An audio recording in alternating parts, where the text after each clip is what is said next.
Bana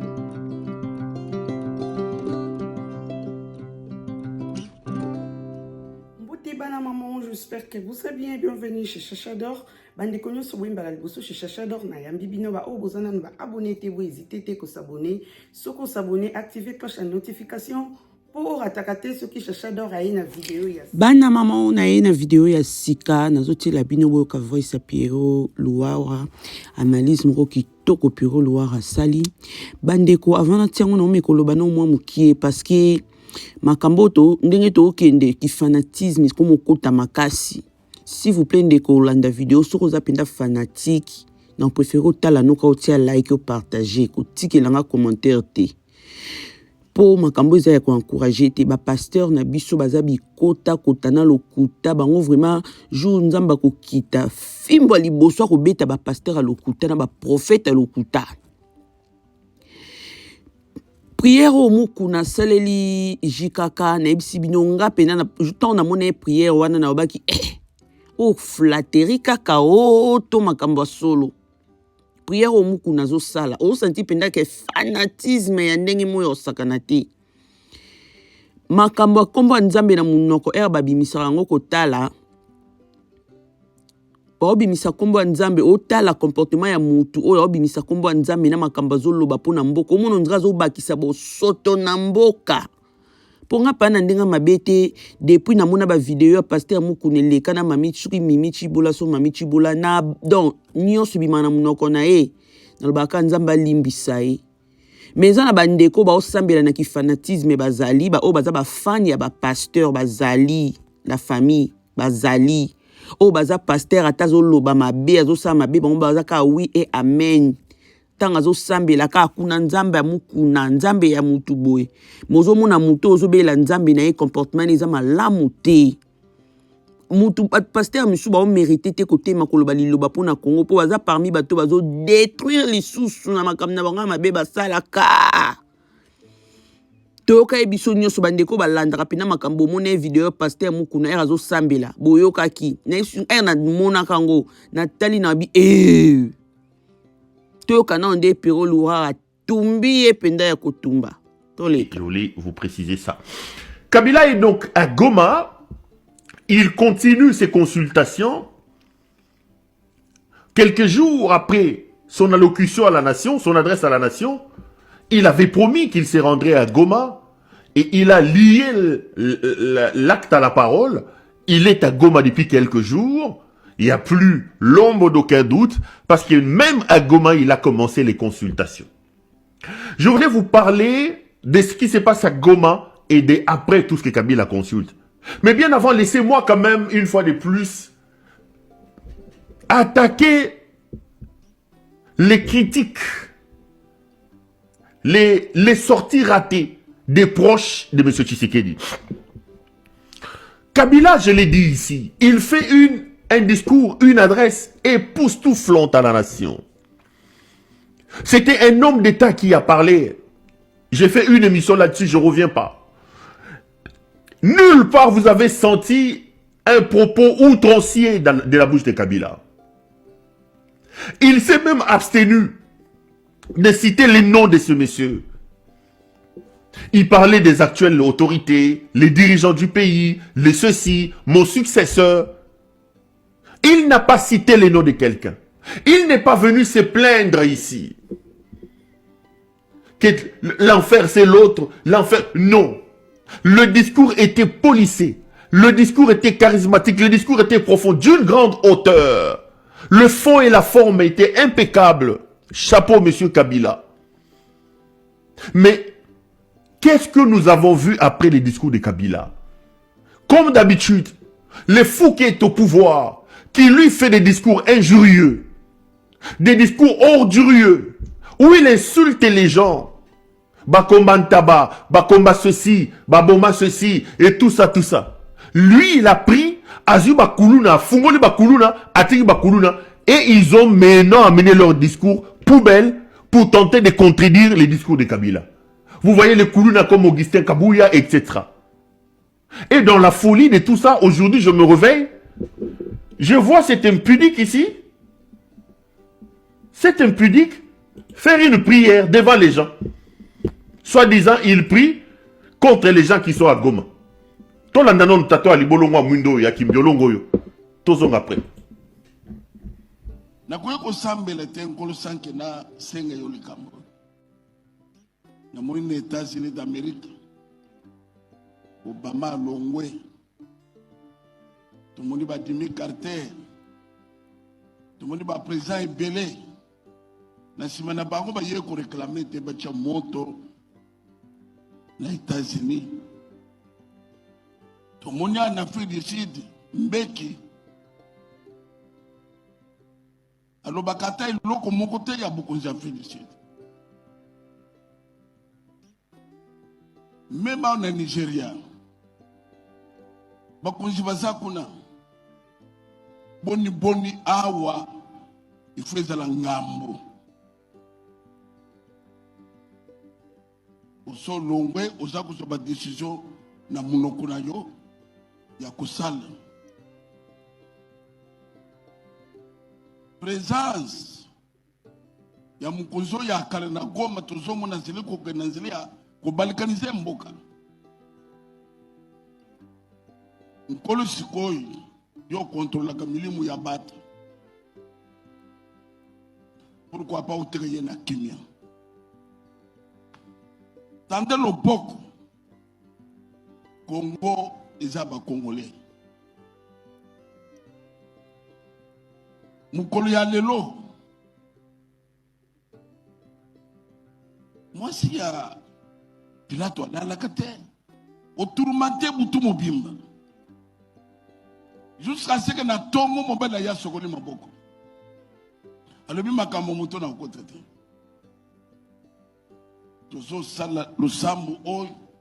Baonyoso basangani na Goma partout na makanisa mabe bimela bango na ndoto na sapongi na bango nyonga bango le tongo ezotana bamona kaka mutu azokima ye moko uzana makoki wana sala yango na kombo na Yesu kusalama ba date élection J'aime bandi na mboka. Machine à tricher, machine à voler. Machine à tricher, bande Kabila Salimoye. Mwana mobali wan te to betele na maboko. Etala Kabila maboko. Etala Kabila maboko. Kabila tonga sat a soutenir une équipe. Et l'appui du chef de l'État, Joseph Kabila, qui a appuyé le président. Date élection. J'aime bandi na mboka. Machine à tricher, machine à voler. Machine à tricher, bande Kabila Salimoye. Mwana mobali wan te to betele na maboko. Etala Kabila maboko.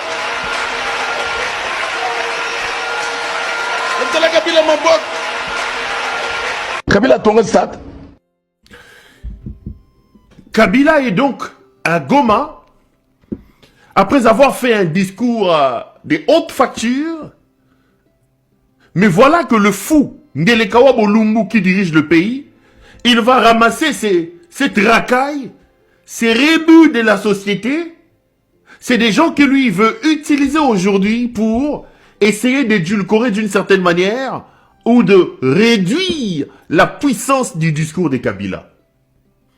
Ndumba oyo mukunoyo, mutali bolongo wa mwindoyo. Ndumba oyo yo, ndumba oyo. Ndumba oyo. Alati pantalon to yebi couleur ali bolongo na yendenge zali. Les gens qui disent amen là-bas connaissent ce que ce monsieur cache Ndumba oyo. Mukuna. Moi, ce ne sont pas ces gens qui m'énervent et qui me surprennent. C'est ce peuple qui est tiré comme un mouton. Comme un mouton. Qui peut se réveiller de chez lui. Il laisse ses enfants. Bambama ba telemina sa moyi boye. Donc, au telemina sa moyi zuna parapluie no ye mukuna. Un aventurier. Ça, c'est un pasteur mukuna. Ndumba ya mukuna oyo molasso. Ndumba molasso. Quelqu'un qui peut dire une chose le matin et qui peut dire le soir. Et moi, ce qui m'énerve, c'est vous qui allez dans leurs églises. Je vous ai dit, sortez du milieu d'eux. C'est des aventuriers. Personne n'est sérieux dans Katina Bango. Hier, il faisait applaudir Kabila sur sa tribune, sur sa chaire. Il faisait applaudir Kabila. Aujourd'hui, devant des milliers de personnes, Kabila devient mauvais. Lui, il vient faire prier pour que Kabila a la pongité. Et il y a des gens qui disent Amen, Amen. Donc, hier soit comme un coco na bango dumba oyo mutali boma oya mukunoyo tatoyo atelemi pas wana komba yesu. Mais les amis, ne soyons pas aussi idiots. Mukuna prie aujourd'hui pour que Dieu aille troubler Kabila. Nous sommes avec vous ici il y a un mois. C'est même aventurier ici encore le pastoral a prié ici pour lancer des mauvais sorts aux Rwandais. Avant de dire Amen à la prière de Mukuna, qui maudit Kabila, qui demande à ce que Dieu puisse aller enlever la paix. Mais commençons par poser la question à Mobali Achibola ou Ndumboyo. Prière à Outé Kosala contre Kagame. Est-ce que prière à Sala qui Mboule Betana Rwanda? Et c'est Salami? Avant, tu y a croire que Nzamba Koyoka Yé. Et que Nzambe a Kosala que Kabila Azanga Kimia. Mais il y a seulement un mois ici.